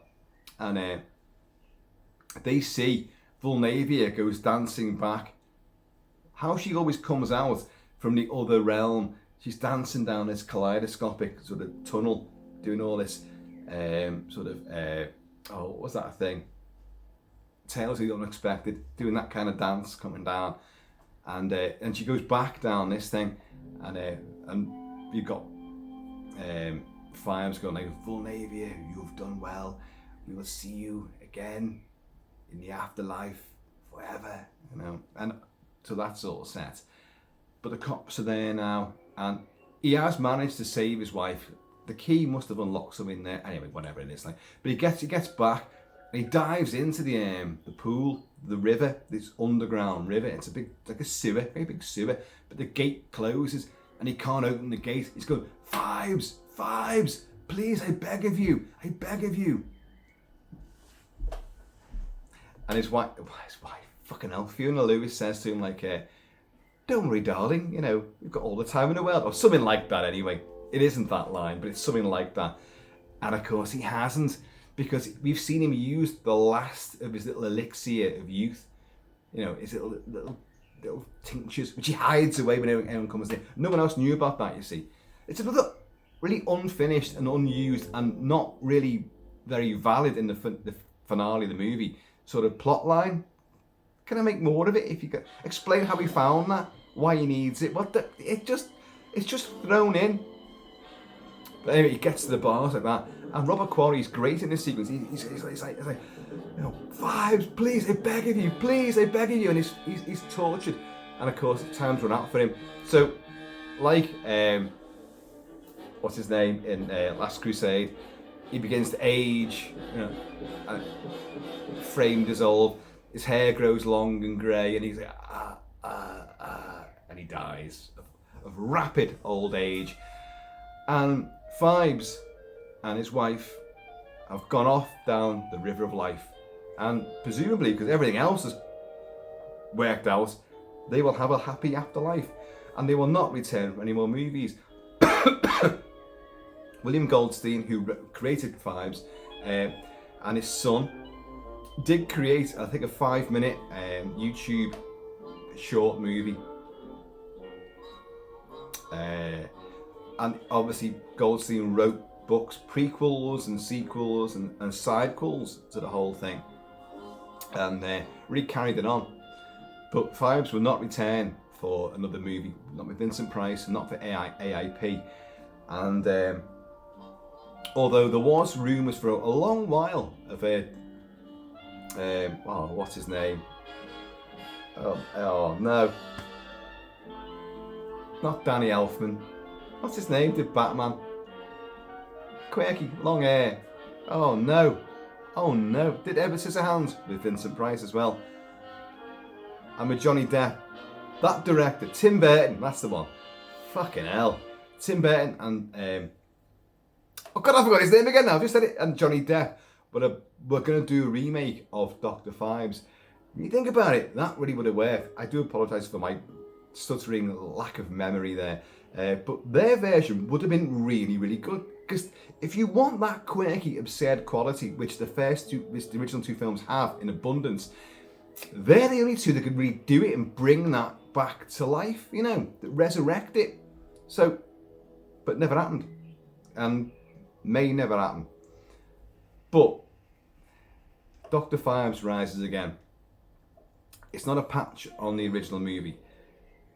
But it's not too far off the humour, the absurdist, the ghoulishness. It's a little bit gorier. It's more graphic than the first movie.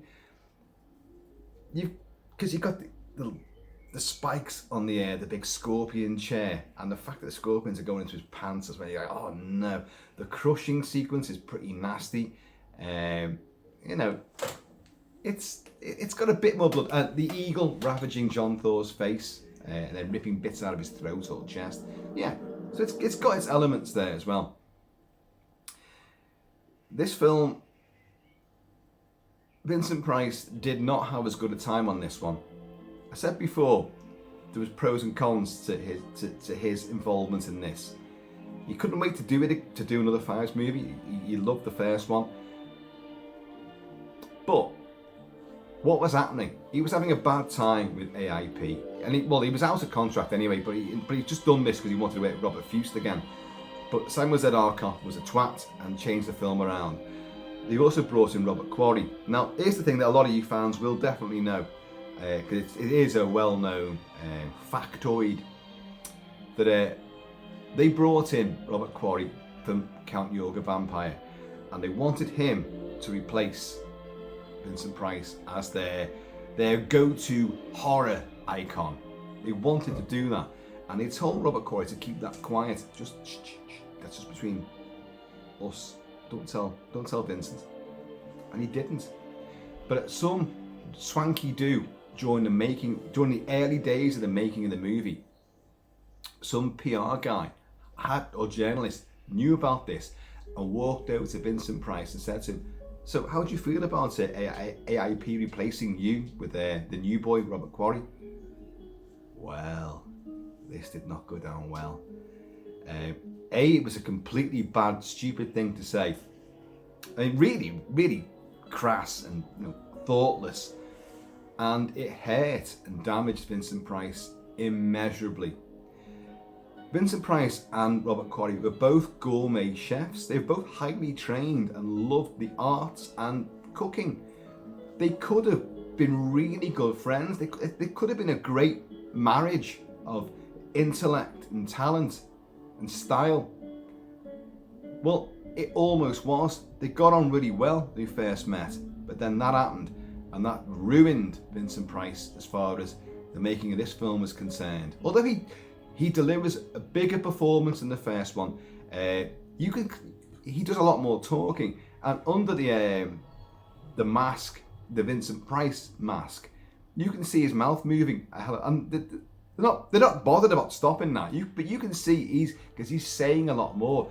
Of course, his voice would be looped afterwards, but he's clearly talking about this, talking the lines on set, and he's having fun doing it. There is a sequence. Excuse me one moment. After one of the kills, I think it might be the Scorpion one, he and Vulnavia are in their tents again. This is because oh god, Valley Kemp is I've said how gorgeous she is, but she's really good as well in the role. And like I said about Vincent Price being the prankster, he's feeding her grapes, and he puts a grape in her. He's got his turban on, his robes and all that, and he feeds her a grape, and he puts it to the side of her mouth. Then he feeds her another one. She's got 2 grapes in her mouth, and as she said, I couldn't swallow them because I'd choke and I'd start laughing. And the camera's on the 2 of them in the same shot, and he's putting the grapes in there, and then he picks up a pineapple and he thinks about it like he's gonna. This is an ad lib. It's a pure ad lib. He's put 2 grapes in her mouth, and she's like, kind of give a straight face, and he picks up a fucking pineapple and he thinks, and she's like, it's fucking genius. So he's still having fun doing it. But that line from that journo screwed everything up. From that point onwards, he would not share any time behind the camera with Robert Quarry. Lots of dues. They had lots, because these were big celebs, And back in that day and age, you're making a movie, you'd be out partying all night, And Vincent Price loved all that. But he would not socialise with Robert Quarry ever again. Robert Quarry knew this and tried to make amends, but it didn't work. And the other famous anecdote, of course, is that Robert Quarry was singing in his dressing room. Oh, I've forgotten what he was singing now, but it doesn't matter. And Vincent Price stuck his head around the door like that and looked in, and Quarry said to him, "You didn't know I could sing, did you, Vincent?" And Vincent comes back super quickly with, "Well, I knew you couldn't fucking act." Oh, so Quarry's must have been like, "Oh shit." Not buddies. But it didn't work well for Quarry either, because Quarry's career did not kick off after this. The two yoga movies, Death Master, you can spit on and forget about. This, he's actually pretty good in it. You know, he's one of the good actors. They're all good actors, and the script does hit some of the high notes occasionally, but the story itself is so chopped and screwed up and bolted together, Arkoff style, screwed it all up behind Robert Fuest's back, that it's not the film that he made. But it still has the Phibes quality. It's still immensely enjoyable. The score is better. John Gale's score is wonderful. You heard the Gregorian chanting on this. You've heard, Somewhere Over the Rainbow. And all this lovely, elegant, swooping, sweeping gorgeousness. It's rhapsodic. It's more, I don't know, it has more of a flavour, more of a consistent flavour to it than the score to Basil Kershin's score for the Abominable Dr. Phibes, which was just pure. I said that really fast, didn't I? Basil Kershin's score for the original Abominable Dr. Phibes is very jazzy and weird and off kilter, whereas this is it's ornate, it's regal, it has power, status, imperiousness, and it's great. A little bit of eeriness as well. And it's clever and it's funny, but it's an altogether much more, involving sort of score. So the sets are great. The location work in Ibiza is great. The kills are still pretty ridiculous and out there, wacky. But the plot is altogether bizarre. And if they wanted another 3 movies after this, they wanted to do 5 movies. Not really sure where the hell they were going to go with it after this, and the film did not succeed. It was, fans love it, but at the box office it did nothing. The critics did not like it, so it did not reach the same status and stature of the original movie. So it did sort of die a death, and which is something that Phibes refuses to do, of course, die a death. Which is why remakes of this sort of thing. And me and remakes, don't do them. Just don't do them. Leave things be. Occasionally it might warrant it. Well, you know what? As quirky and as of their period, the two Phibes movies are. And you've got to remember, I say of their, when you look at them now, you can say, oh yeah, this is early 70s. This, you've just come out of Flower Power and psychedelia. You've got that, but it's harking back to Art Deco, Art Nouveau, and also Phantom of the Opera and Fu Manchu. It's out of step with the films that are being made at the same time concurrently with these. So the American independent movies, Last House on the Left, Night of the Living Dead, Texas Chainsaw Massacre, the mainstream big budget movies like The Omen, The Exorcist, Hammer and Amicus were still trying to do stuff, and theirs were failing big time. The old gothic stuff wasn't working. The Phibes movies were something different. They kind of they were looking after, they were quirky enough for kids to enjoy. They were sexy, they were exciting, they were funny. And these are things which the Hammer weren't doing, So it had those great qualities to it, to them, both these movies. So even though they're of their time, but they're out of step and they did something different, they can be re-evaluated and looked at again. And as I say, Tim Burton, the guy whose name evaded me for so long before, Tim Burton is the sort of guy that could really do something with this. And I know he wanted to, but I don't know what happened to it. And Johnny Depp would have been the guy. And Johnny Depp would have to have been Dr. Phibes. I don't know, would you have brought in a Jack Sparrow quality to it? Would you have brought in, I don't know, Ichabod Crane? How would you have gone with it with Johnny Depp? But Johnny Depp, no matter what you think of him these days, is a wonderful actor and can completely portray the most out there, outre, bizarre characters and make them humanistic, funny, and otherworldly at the same time. And there's no one else who can do that. There is no one else who can do it. So, if you want to do Phibes again, Johnny Depp's your man. Without a doubt. Without a doubt. There's another great moment in this movie, which I knew I'd forget to mention. I had to remind myself to think of this. But so Johnny Depp could wear the makeup, and he wouldn't mind doing that. And do the voiceover. There's ways of means of doing that now, obviously, but you know it.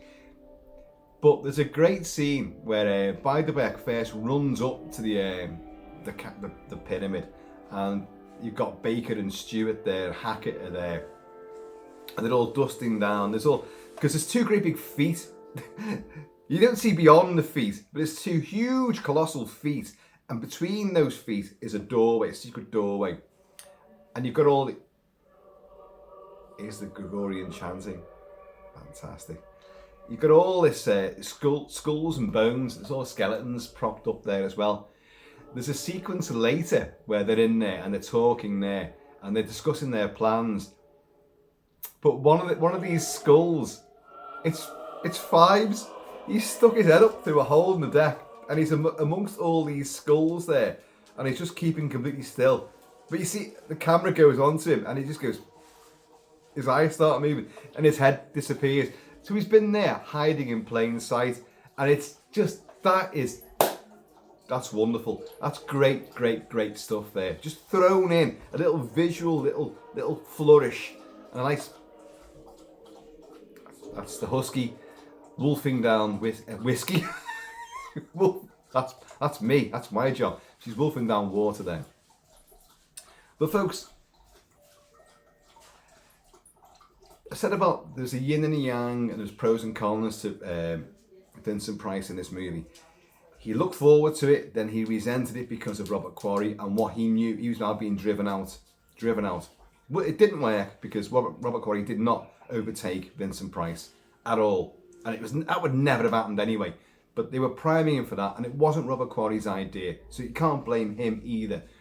But the way it came out, Vincent Price turned against Robert Quarry, turned even more against Samuel Z. Arkoff and AIP completely.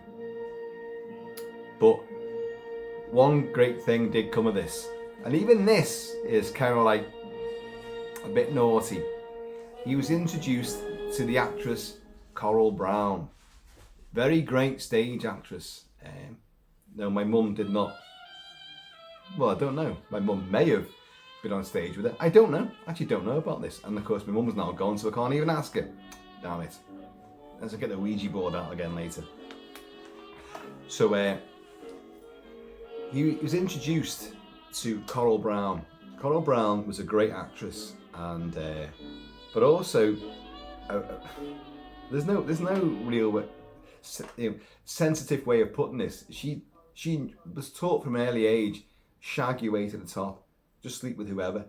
So she did, and so she'd been around, and she was a known commodity, but she was very talented. She met Vincent Price and at a party, and Vincent had been told, look, when you meet Coral Brown, she's a very forceful personality, so what you want to do is straight away take the upper hand and just say, well, I've been told you're so clever and so witty, go on, amaze me. So he did, and she clammed up. She was like, oh my god, no one's ever done that to me. And she was smitten with Vincent Price. They're both sort of similar age. They weren't young. He was 62 at this sort of stage. I think she was slightly younger. And they hit it off, and they arranged to see each other again, and again, and again. And this was during the making of Dr. Phibes Rises Again. And yeah, they did those deeds. And it was one of those secrets that everybody knew. Everybody except Mrs. Vincent Price, who, with his daughter, Victoria, were out in the house on Haunted Hill in California. She didn't know nothing about it at all. Mary, her name was. And, they came out to visit Vincent. I think just after the film had wrapped, they came out for like a week or so, or maybe 2 weeks. and he had to stay to do like publicity and loop his lines and stuff like that. And they went to like somewhere in Wales, I think it was, and he was irritable, grumpy, and she couldn't work out why. Someone actually said to his missus, his real wife, said, watch out for that Coral Brown because she's after your husband. And she just dismissed it and didn't believe it. And sadly, it already happened. So he and Mary were divorced. I think 73 they got divorced. And pretty soon afterwards, he got married to Coral Brown. And as Vincent Price and Coral Brown always said, that they were made to be together. That was the partnership. They were heated. They were massively out there, outrageous, vivacious. They made no pretense about their love for each other. They'd openly snog each other, and public shows of affection. People don't like older people doing that. That's a thing these days. There's a phobia about that. Have you heard about this? There's a phobia about people, younger people seeing older people being intimate.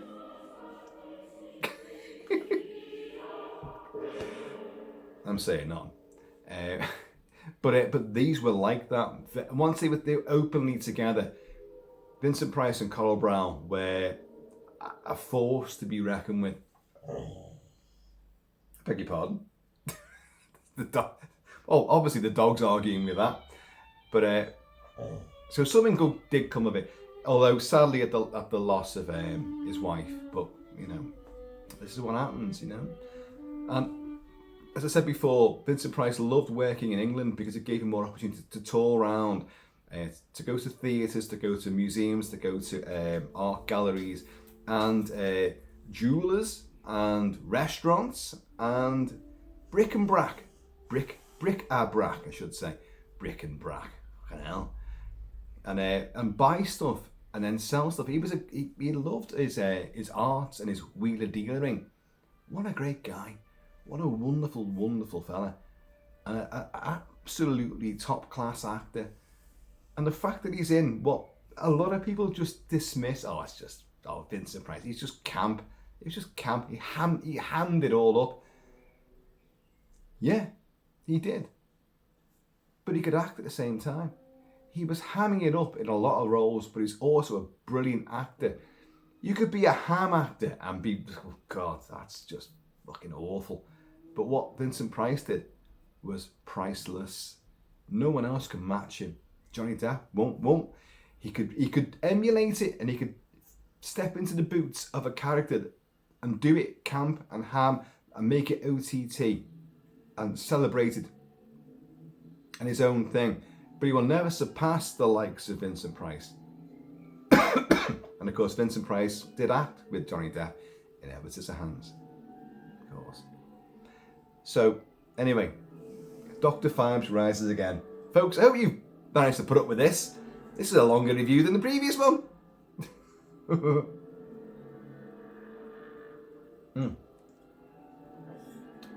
I didn't choke to death on the cork from that whiskey bottle either, like I did in the previous video.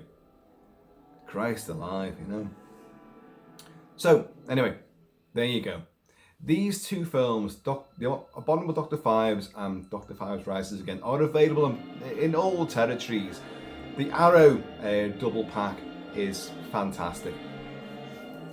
They are available in other countries as well, under different labels, but that is superb. The soundtracks are amazing, and I massively recommend the films. Rises Again, it is a broken, ripped up, and then badly patched together movie. What's the matter? Do you want your dinner? Well, let me just finish this, and I'll give you your dinner. The pressures. I've got people that are meant to look after the dogs. Useless. Anyway, the worse than clockwork bloody automatons.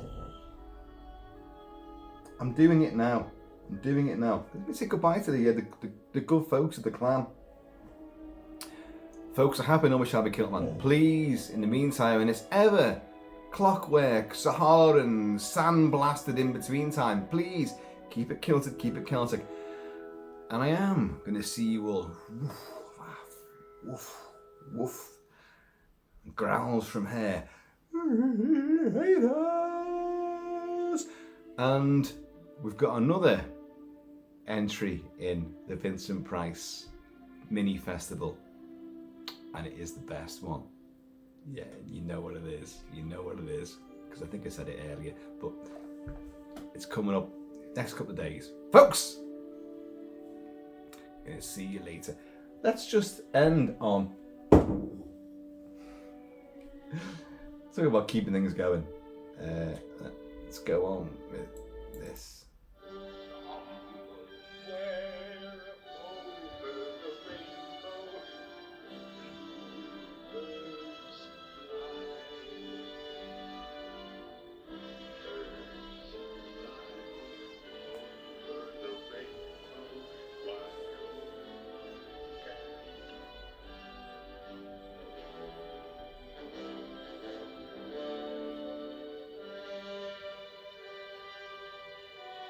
You know where I'm going with this.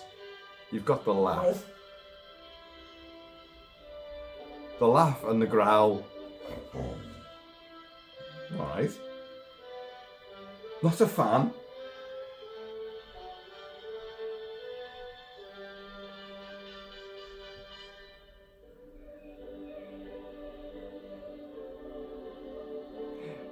It's so OTT. It's so out there. It's a great rendition as well. Apart from the husky growling. Come here, come here. Come here.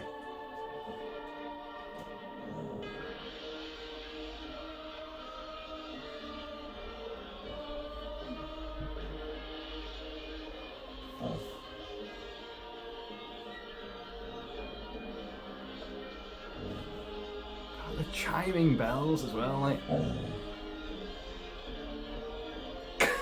What's your problem?